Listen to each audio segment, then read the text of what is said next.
Hi, everyone. Welcome to another evening workshop session of the C3EB Summit. This is day 2 of the Culturally Competent Conversations for Equity and Belongingness. We hope you've enjoyed all the rest of today and yesterday's content, and we hope you are ready for this session because this is about to be a super powerful session. Before I go ahead and introduce our speaker, just a couple of housekeeping notes and back-end notes.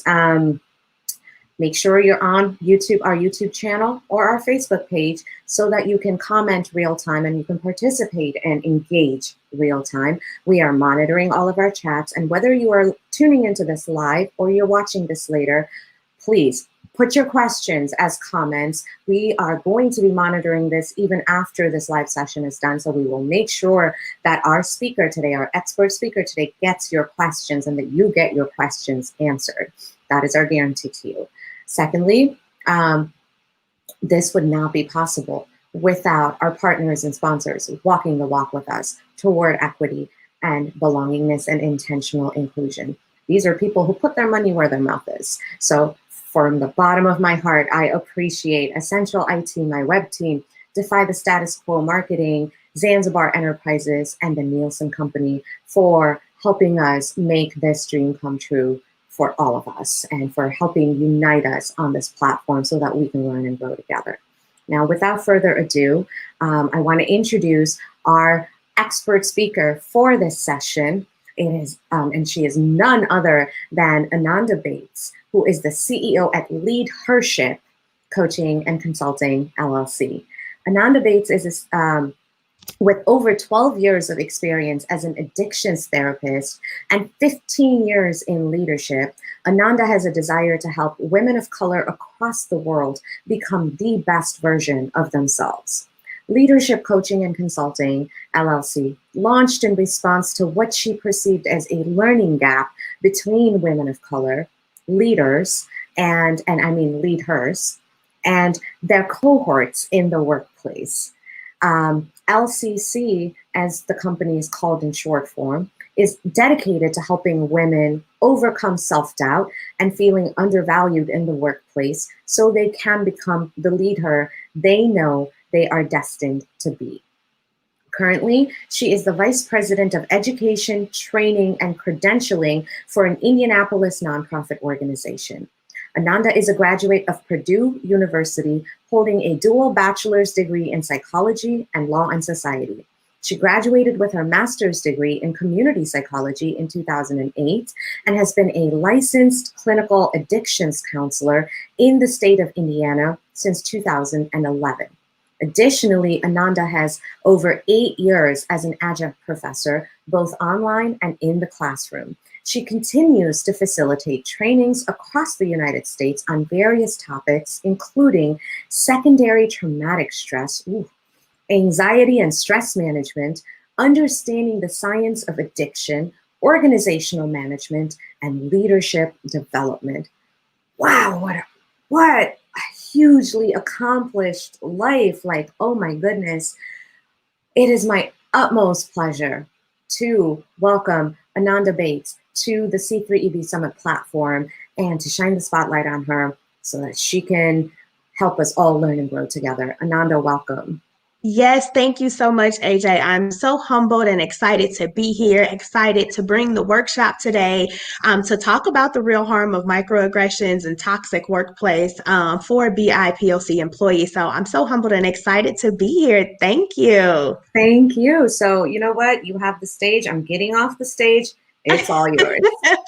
Awesome. Well, thank you so much. Again, thank you to AJ for thinking about me. And thank you to everyone who is tuning in right now, everyone who is going to tune in. I really, truly hope that you are able to take something away from this workshop today. So again, I am here to present a workshop on the real harm of microaggressions and a toxic workspace for BIPOC employees. And so some of our objectives today is to understand the historical background and the information regarding microaggressions and subtle acts of exclusion, how to identify SAEs or subtle acts of exclusion when they occur, why SAEs are toxic to the workplace culture, best practices for addressing SAEs when they happen. So we're going to just jump right in. I am a firm believer in teaching, and when I'm teaching any classes, for the sake of to provide some operational definitions in terms of thinking about the term microaggression and thinking about also subtle acts of exclusion. I'm not sure if you've heard of this before, but if you haven't, then I guarantee you are in for a treat to understand subtle acts of exclusion and why I prefer to use that term in comparison to microaggressions. So in terms of subtle acts of exclusions, an operational definition, it was coined by Tiffany Jana and Michael Barron. And basically it is what it says in its wording. It's subtle and confusing things that people say or do that ends up excluding those with marginalized identities. SAE, or subtle acts of exclusion, they happen often when people aren't even intending to be negative, or they aren't intending to be offensive. And it even happens when their goal, they are under the impression that they are attempting to be the best version of themselves. People tend to be confused when committing acts of SAE because their focus is on the intent of the message, because that's what matters, right? Well, I'm here to encourage everyone to shift the paradigm, to take this from looking at the intent of the message to the focus being on the impact that the message has. And so when we think about the word microaggressions, this is a term that originated back in the 1970s with the work of a Harvard psychiatrist by the name of Chester M. Pierce.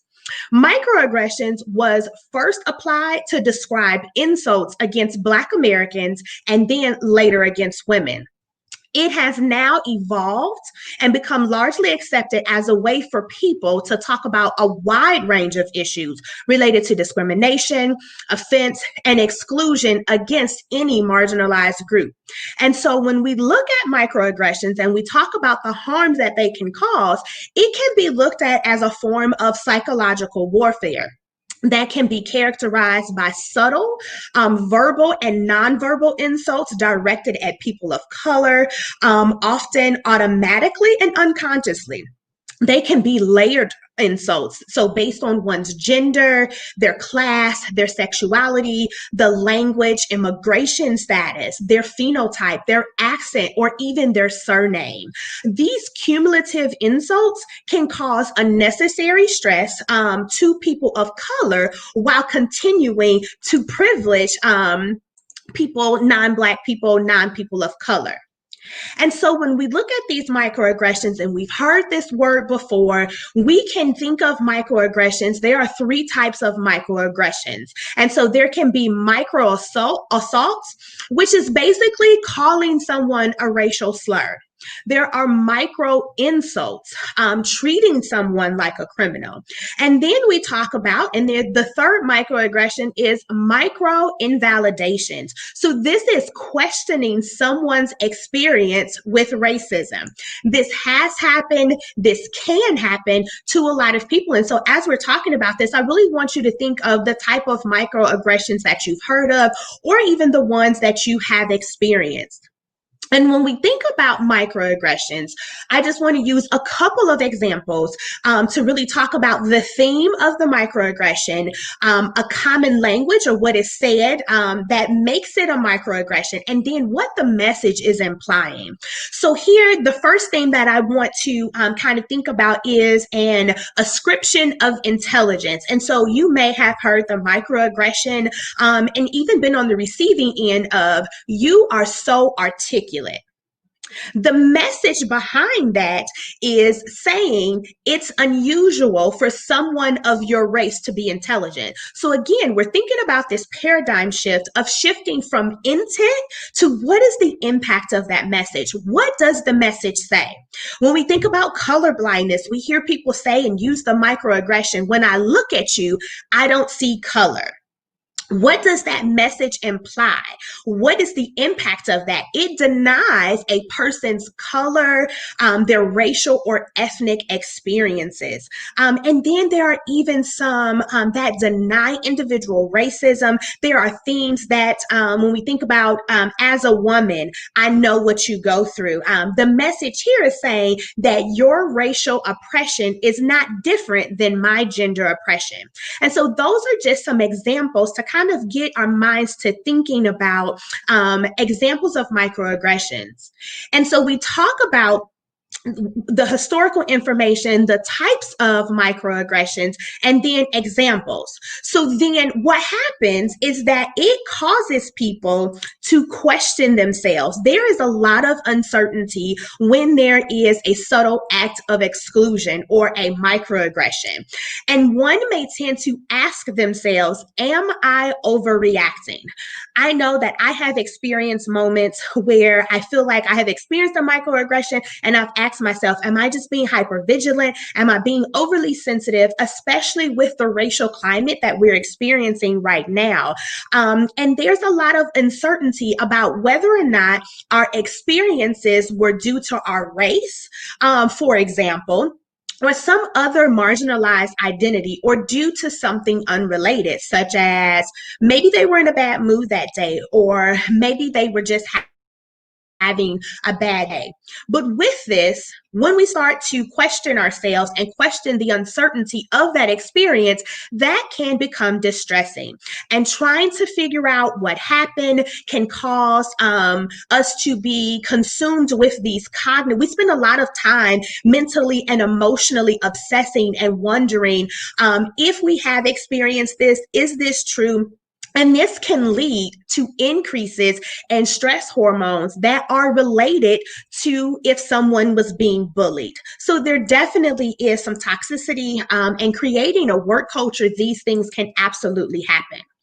And so I wanted to continue to talk about the offenders, how they have traditionally and historically responded to the term microaggression.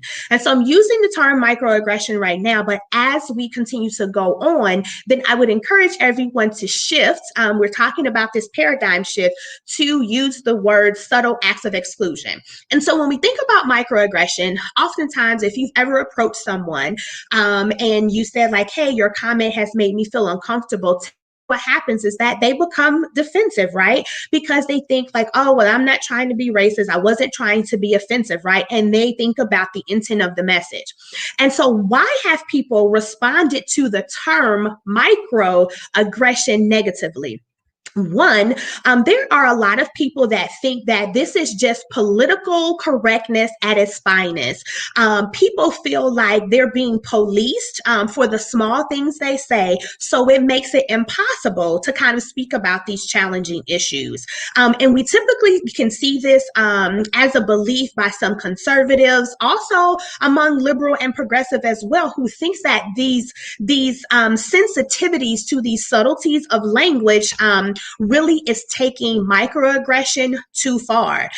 People are using the micro and microaggression and running with it. So they may be arguing that it's not a big deal compared to the more serious kinds of blatant, explicit racism and other isms that we recognize as problems. So this can even occur in the workplace. They may not see it as serious when in comparison to the more serious kinds of racism. And then paying attention to these seemingly little or micro subtle slights or jabs is just distracting and almost insulting to the real racism that exists. Another reason why people respond to the word microaggression negatively, because they may argue that even if there is a microaggression that has happened, does it really cause harm? Because it is everyone's right under freedom of speech to say it anyway. And some people may argue that seeing microaggressions everywhere and feeling that words can create and cause violence feeds into the idea of victim culture. And they even go into talking about younger generations and with the shielding and with the protection that younger people have the inability to cope with negative emotions. So microaggression isn't really a big deal.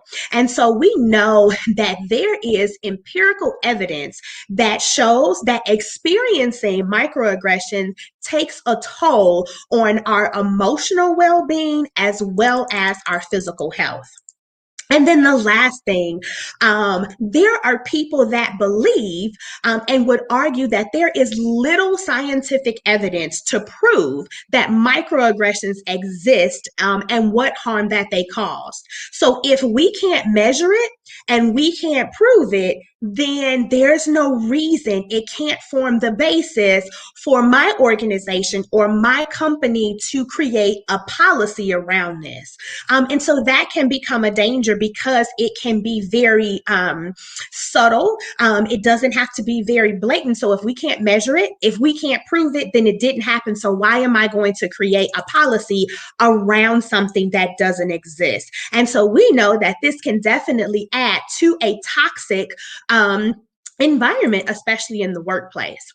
And so as we think about the purpose of this summit, we want to create inclusion. And so when we think about inclusion versus exclusion, especially in the term subtle acts of exclusion, inclusion happens when people feel valued, when people feel respected, and people feel a part of the group.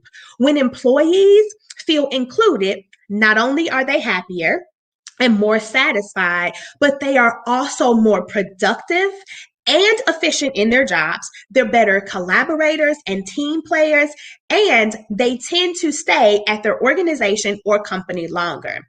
It's very clear that this will be important to any company, right? Because the more inclusive a company is, the more profitable they are than their less inclusive counterparts. And we know that exclusion has the opposite effect. One of the things that is so important when we think about inclusion, and I've heard people say, that, oh, my company is doing this, but I'm fearful that it's just for the moment.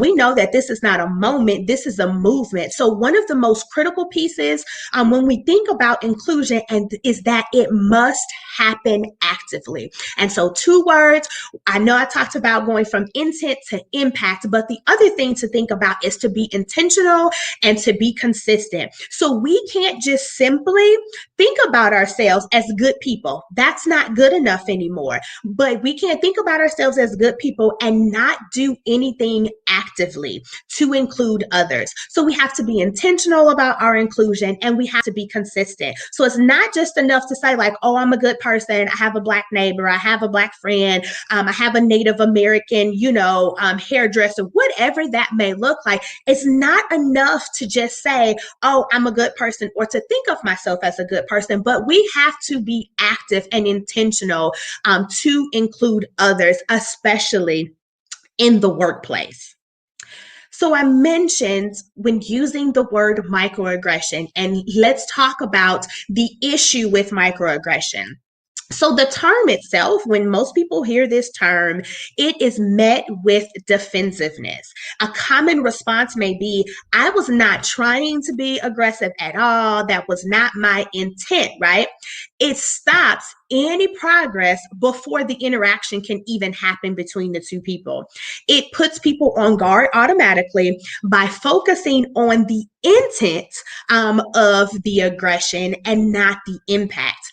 It alienates the person who was offended by communicating that this is just a small or micro problem. The term excluded people, making their concerns feel small and unimportant when that was the complete opposite of what they're trying to do. And by communicating that the whole issue is micro, it lets everyone know that this is not something that's very important. So why do we say, or why am I encouraging you to use subtle acts acts of exclusion instead? I'm so glad you asked, because as a clinician, one of the things that I harp on all the time is that language matters. It matters so much. And in terms, when we think about these acts, right, they're subtle, they're acts, and they exclude. So by saying subtle, it sheds light on the fact that they are confusing. We know that these things, they can be confusing, and it can leave us with this uncertainty about whether or not this is a thing. And we aren't just talking about one thing, but it can be a wide range of interactions that can vary in seriousness and then just being explicit in content. And so the subtlety of these interactions can feed into kind of like what we call attribution ambiguities. And that's kind of like a sense of anxiety created when someone with a marginalized identity is unable to determine or discern whether something has happened because of their said identity or some other random factor. When we think about acts, that's simply what it is. They are things that people say and do. The term doesn't make assumptions about that or focus attention on that. And then if we focus on the acts, then the term attempts to avoid people feeling as though their character is being attacked. Because remember, we talked about with microaggressions, it causes people to be defensive. And so when we just simply call it what it is, it's an act where someone has said or done something, it can avoid as much as possible people feeling as though their character is being attacked when they initiate or have been an offender of SAE.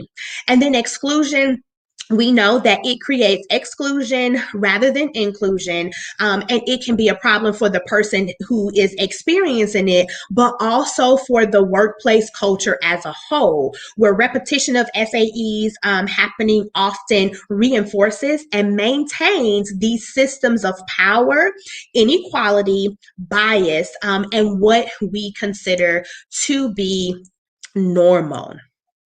So with these SAEs, they can imply that we are invisible, that you or people like you are inadequate, you are not an individual, you don't belong, you are not normal, you are a threat, you are a burden.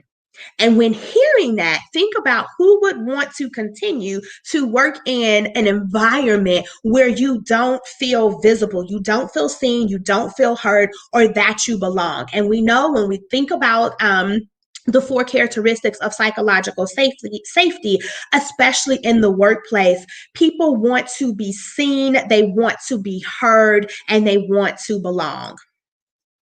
And so why should we focus? So we've talked about this history of microaggressions and examples of this and wondering if we're overreacting or not, and shifting from this paradigm of a microaggression to a subtle act of exclusion. So why should we focus on SAE in the workplace? Because of the workplace, we know that SAE is extremely common, right? But difficult to recognize, especially for those who don't consistently experience it. People don't easily recognize it, and it's more difficult to speak up about it, and people often don't respond. It can be deceptive because the way that people can easily deny harm, they can deny like that wasn't my intent to do that, right? So you said one thing, in this meeting, but you were implicitly communicating a different message to me. One of the things that I read that I thought that was so powerful when we think about SAE is that SAEs are like paper cuts. One won't kill you, but it hurts. And when you experience several a day, over the life of your career, then real damage happens, real damage occurs. When people of color experience these racial SAEs, microaggressions in the workplace, they are less likely, of course, to enjoy their workplace or to be satisfied with their jobs. And so the impact of this can be exponential because it can cause some serious emotional, mental, and even physical harm. And now, especially with our racial climate, and when we think about everything that unfortunately is happening, we do see more organizations that are encouraging these candid, these open discussions on race in the workplace. But we absolutely cannot ignore the historical backlash and the retribution that people of color employees have endured for speaking up. So it becomes a catch-22, right? We experience this, we start to question this uncertainty. Did this happen? Am I being hypersensitive? And if it did happen, how do I respond? How do I approach this person? Because there is this historical backlash. There has been retribution when people speak up. And so this can create even more of an emotional or mental toll. And we know that cultural change, it takes time, it takes consistency, and it takes being intentional. And so when we think about talking about SAE in the workplace, there has to be timely, and I think there's no better time than now, but there also has to be strategic dialogue about SAE. We encourage that, but it's ultimately up to each individual to respond in a way that is most authentic to who they are and how they want to be perceived. I think that that is the biggest piece, I think, when thinking about this, is just making sure that we are showing up as our authentic selves, and that the way that we respond, whether we decide to or not, and make that choice, that we can show up in our most authentic way of who we are and how we want to be perceived in the workplace. And so when we think about this and the things that happen in the workplace, what is our goal? What is the goal of this? What is the goal of inclusion, right? So if we're going to create these spaces that are more inclusive, they're more respectful and collaborative, we must understand and address these interactions when they happen. There has to be a mindset shift, and not just with the offender, but there has to be a mindset shift with the offended as well. And we'll talk about what that can look like for each and every one of us. We can't sit around anymore and just simply accept these simple excuses for ourselves, but imposing more stricter expectations of other people. So I meant well, I didn't mean any harm, but Susie, she's just selfish, or Sarah, or Tamika, or Bob, or Matthew, they're just being overly sensitive. I didn't mean any harm, but they're being sensitive. So we can't just give ourselves these simple excuses, but impose these stricter expectations of other people. So I want to be able to help you, to provide you with tools to help everyone to create an environment where everyone is empowered to express who they are without the fear of being ridiculed, without the fear of being left out, being excluded, being stereotyped, or fear of retribution. And so our goal is to strive to create a sense of belonging and genuine inclusion, not just, okay, so we're going to open this up and now you can do this, but we want it to be genuine, right? We want to make sure that we have genuine inclusion for all people. Another way that I like to think about this in terms of empathy and what empathy means, and that means just putting yourself in another person's shoes. And this can be difficult for people that are in these systems of power to do. When we can see ourselves reflected in other people's experiences or situations, we can feel their pain, we can experience their joy as if it were our own. And so to anyone that is an ally, I strongly encourage you to really just do some self-reflection and just really look at the empathy of that, and just kind of see yourself reflected in other people's experiences and feel that pain, experience that joy as if it were your own. Because if it were true and we were able to do that, then there wouldn't be hashtags Black Lives Matter. There wouldn't be hashtags of hashtag Me Too or hashtag Won't Be Erased. If people were more empathetic and just took a few seconds, a few minutes to really see yourself reflected in other people's experiences. Because when someone else's pain becomes our own, it's easier for us to serve our fellow man, to serve our fellow woman as an ally instead of just being a paralyzed bystander. So with that, when we think about how the people who have been offended by these SAEs, how do we typically respond? What has been the historical responses to SAE? I'm so glad that you asked. There's 3 ways that we typically respond, and I have been guilty. I must admit, I have been guilty of all 3 of these. So the first thing that we do, we're going to talk about how that can be helpful in the moment, but how it can be damaging or risky at the same time. So the first historical response to SAE when it happens is to ignore it or to let it go, right? So for a long time, this was the most common default response, was choosing not to address the offensive comments in the workplace because they are subtle. They can be emotionally draining to confront, right?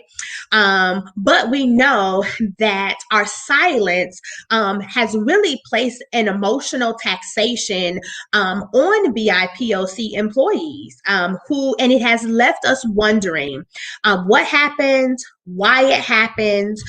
We start questioning, do we have the right to be offended? And it starts to reinforce beliefs that we're not safe from identity devaluation at work.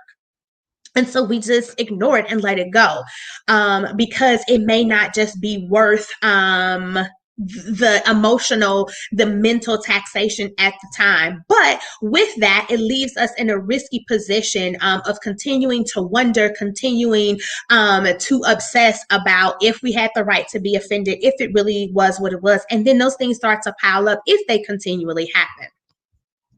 And so the second thing that we do, the second historical response to SAE is responding immediately.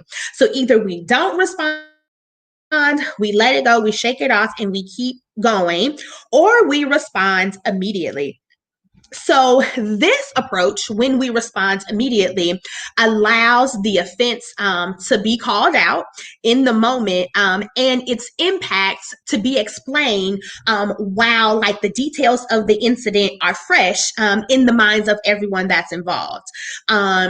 Immediacy, it's important. It's an important component of correcting a behavior, right? When you think about kids, when they do things, we have to correct them in the moment because 5-10 minutes later, the next day, they don't recall, they can't remember what happened. And so doing it in the moment can really be important to correcting this negative behavior. But this approach can be risky because this can create the perpetrator or the offender, they will become defensive, right?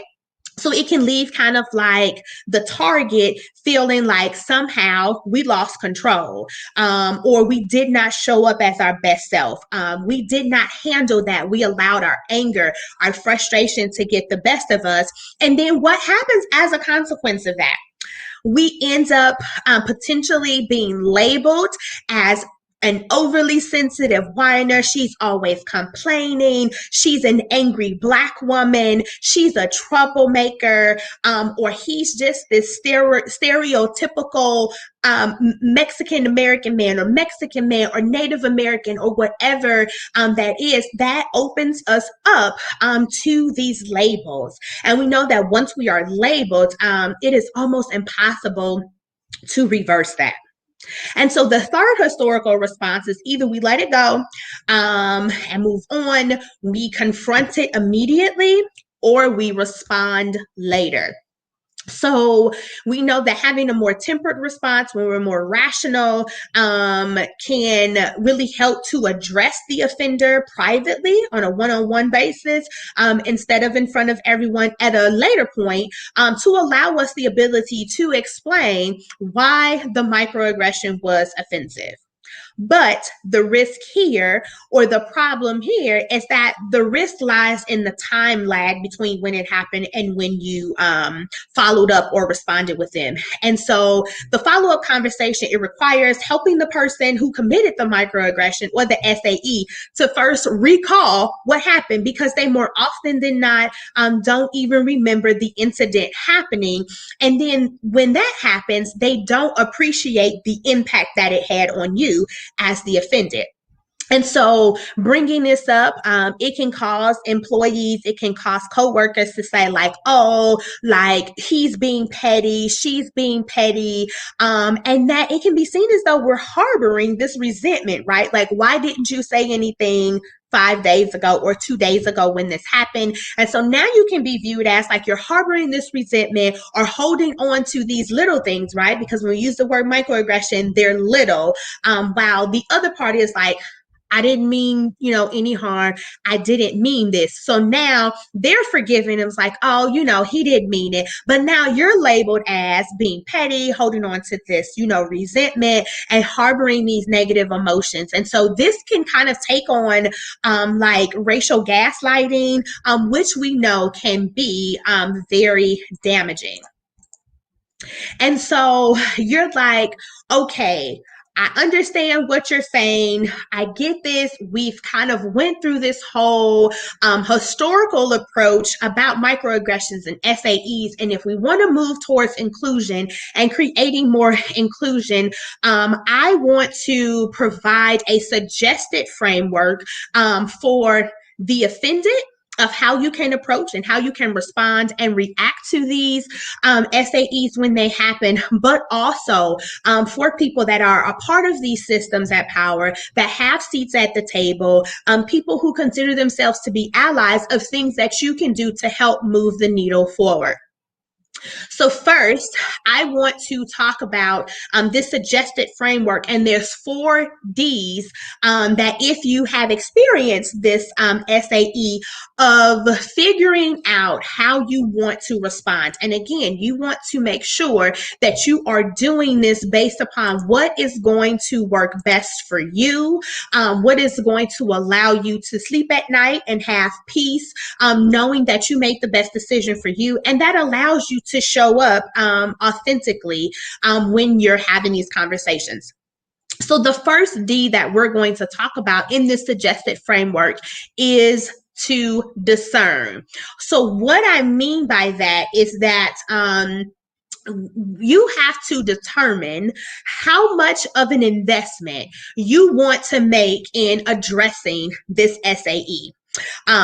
You don't have to feel pressured to respond to every incident, but rather feel empowered to do so when you decide you should. Not when someone else decides, but when you decide you should. And so 3 things when we think about discerning and determining how much an investment you want to make in addressing this SAE, the first thing I want you to consider is think about is the importance of the issue and the relationship. So if either one of these, or if both of these are important to you, then avoiding this conversation may be not the best approach. Because if it is important to you, if the issue is important, if the relationship is important, if they're both important, then it will probably be in the best interest to approach this. And so you can express yourself in a way that honors that you care for the other person, and it allows you to advocate and assert yourself in a way that acknowledges your concern around the issue. The second thing to consider in the discern framework are your feelings.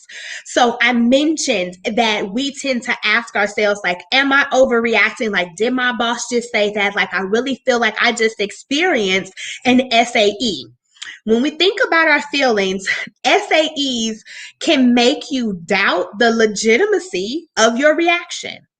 And I encourage you to allow yourself to feel what you feel, whether it's anger, disappointment, frustration, aggravation, confusion, or anything else, because any emotion that you experience as a clinician, it's legitimate and should factor into your decision about whether you will respond, how you will respond, and when to respond. And when we have more, let's say, active negative emotions like anger, it may be best to address the incident later when you're more rational, you're more calm, because at the end of the day, we still have a job that we need to keep. We have bills that we have to pay, and we want to maintain professionalism at all times. And so if you are confused about whether or not this was an SAE, an immediate response may be preferable, and we'll talk about that. But sometimes we can find ourselves simply exhausted from the weight of working while a person of color.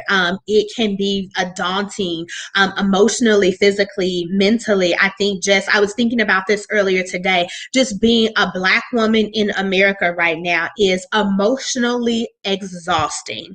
And I had a situation last week where I experienced an SAE from someone that I used to work with, a colleague of mine. And I was just in a place where I was just so mentally exhausted that I did not have the energy to devote to confronting her about that. And so sometimes maybe it is best to let it go, meaning that it's best for you, not the offender. So really just thinking about that and what is going to be best for you. And then thinking about too, not only the importance of the issue and the relationship, your feelings centered around that, but also how do you want to be perceived now and in the future? So we know that there are consequences to speaking up. There are consequences to remaining silent. Which do you choose? You have to do what's best for you. And only you can determine which holds more weight for you in any specific situation. And so we talked about discern. Now the second D is disarm. If you choose to confront the SAE, be prepared to disarm the person who committed it, right? Because one reason that we typically avoid conversations about race is that it makes people defensive, it makes people uncomfortable. So these offenders of these SAEs typically fear being perceived or even being revealed as being racist. And so explaining that the conversation may get uncomfortable, and that's okay, that it may get uncomfortable for them, but what they just said or did to you was uncomfortable to you. So you invite them to sit alongside you, in that awkwardness, because it can be awkward for both of you. To sit alongside with you in the awkwardness of their words, of their deeds, what they said, while you work together to get to the root of the behavior or the action or what was said. The third D in the suggested framework. So we talked about being able to discern about how much of an investment it is to address it, disarming and kind of confronting that and kind of explaining like, hey, this is going to be uncomfortable, but then also defy. So what do I mean by that? That simply means challenging the offender to clarify their statement or action, because this can help us determine if we were overreacting, like, am I tripping? And you can use the clarifying question, like, so how did you mean that? Like, can you clarify, what did you mean when you said you are so articulate? This gives the person a chance to check themselves and what they said as they work to unpack what has happened. And it also gives you the opportunity to better gauge the perpetrator or the offender's intent. And one of the greatest privileges is the freedom to not notice that you have a privilege. And so when we think about, people easily get offended by the word, white privilege and things like that. But when we think about these systems in power, these are the people that are in power. And so one of the greatest privileges of that is the freedom to not notice that they have the privilege, right? And so these SAEs can often go, can be inadvertently, unconsciously offensive. And so you can acknowledge that you accept their intentions to be as they stated, but you can work with them to reframe the conversation around the impact of the SAE. So we talked about this shift from intent to impact. So you can accept their intentions to be as they are, but reframing the conversation to really get them to see the impact of the action or the words. And explain how you initially interpreted it and why. We have to start having these uncomfortable conversations as much as we're up for. It is important for us to do that. And so if they continue to say like, oh, I didn't mean it like that, remind them that you appreciate their willingness to clarify the intent and hope that they can appreciate your willingness to clarify the impact that it has for you. And then the last thing is to decide. So we've talked about you have the option to discern about how much of an investment this is, to disarm and explain how this conversation may become uncomfortable, challenge the offender and ask those clarifying questions. But then we also have the power to decide. You control what this incident will mean for you professionally, what this incident means for your life, for your job, and then you control what you take from the interaction and what you will allow it to take from you. We know that people of color, as well as other people with various marginalized and often intersectional identities, are already subject to these biased expectations, these stereotypes, these evaluations in the workplace. We already experience that from day to day, and this just adds to that. And so life in general, especially during these times, as I talked about, this emotional taxation can happen, and we can just become emotionally just overwhelmed and emotionally drained without allowing SAEs to bring you down even more. And so I encourage you to let protecting your joy and your peace, let that be the greatest and most persistent act. For you have a message to allies is that the work of allyship is difficult, right? You will make mistakes as you learn, and you will always be learning. But for anyone that has ever been accused of committing an SAE, or if you're working with a staff person who has been accused, here are a few ways that you can respond. Remember, I'm going to say this again, from intent to impact. Remember that intent does not supersede impact. Seek to understand. There's this old saying, old adage that we should seek to understand before being understood.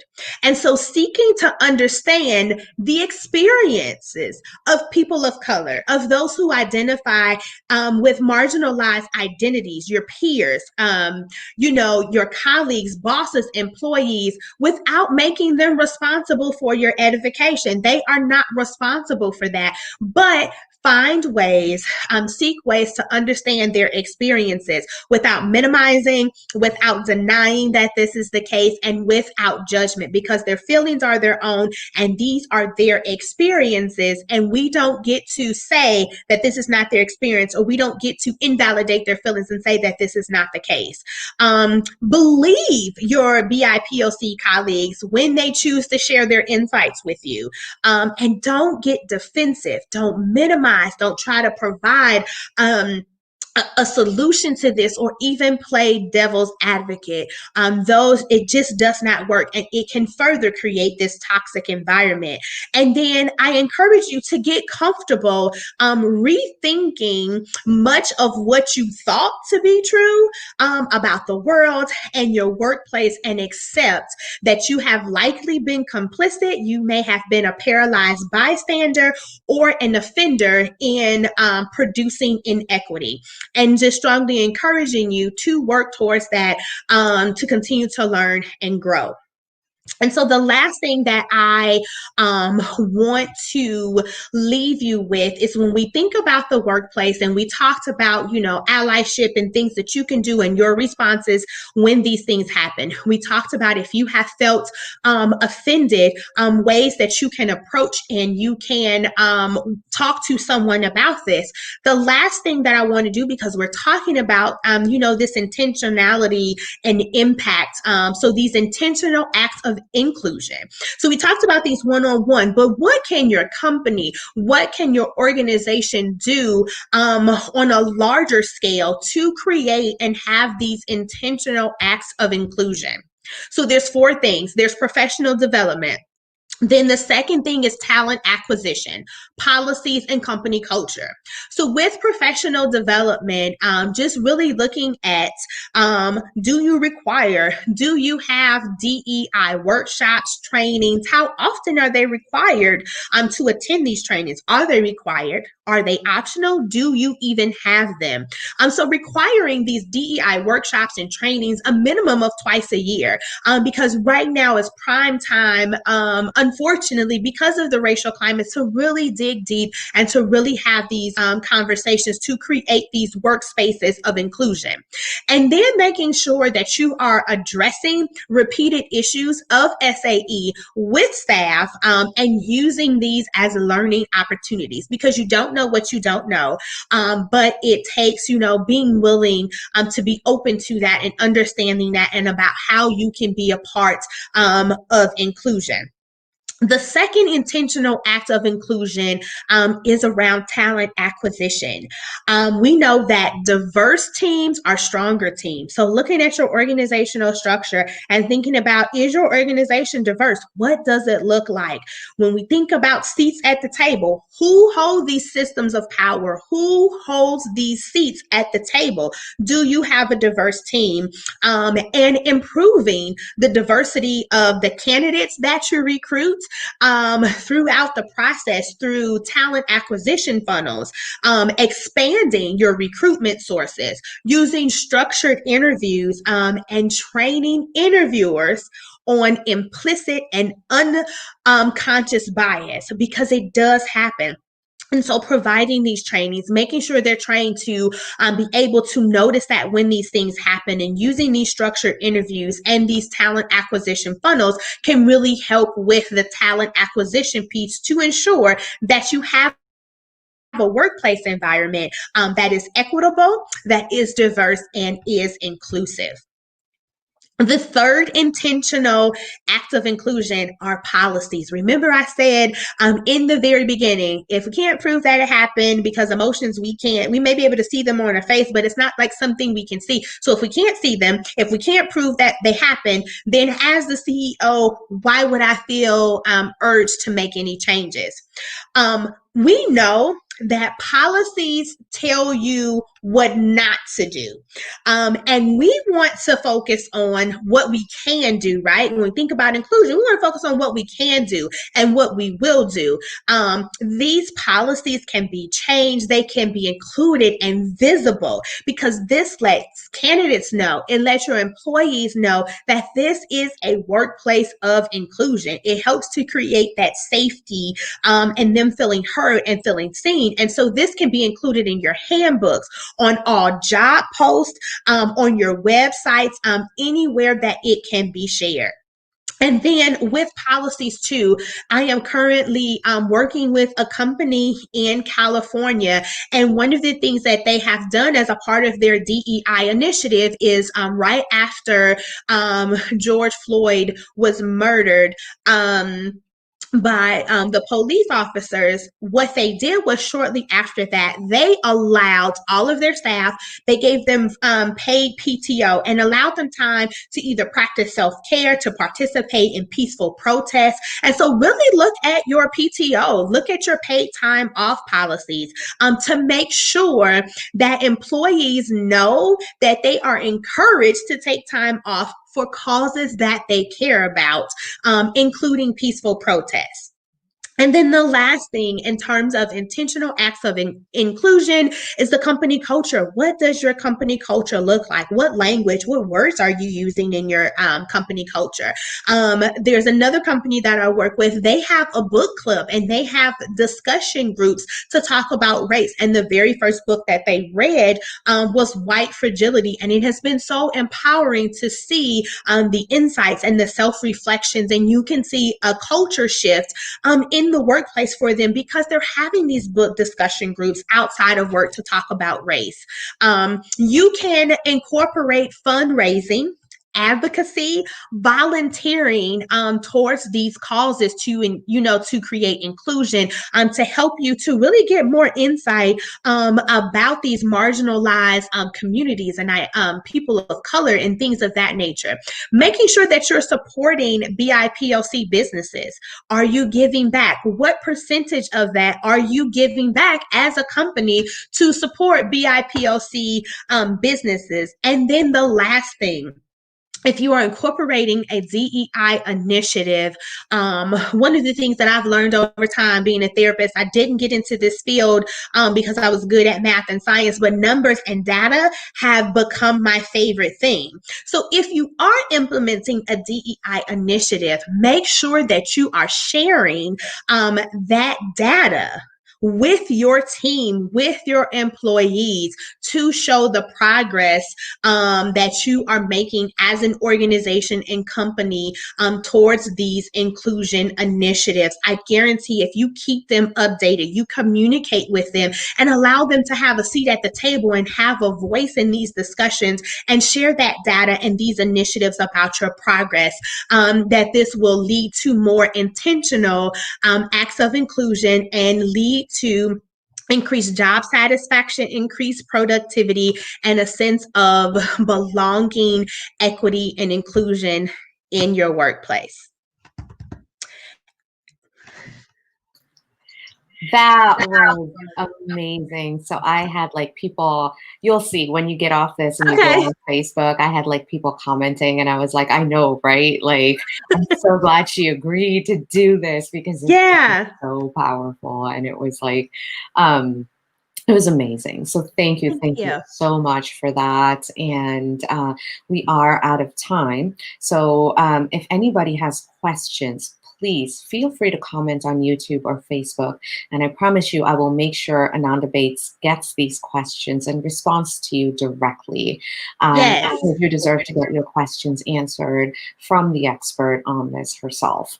So AhNonda, thank you so much. Thank you, AJ. You always show up for me and support me in everything in the best ways possible. And you really embody and exemplify sisterhood and what it means to stand up for each other. And you walk the walk, lady. And so I really appreciate that about you being a LeadHER.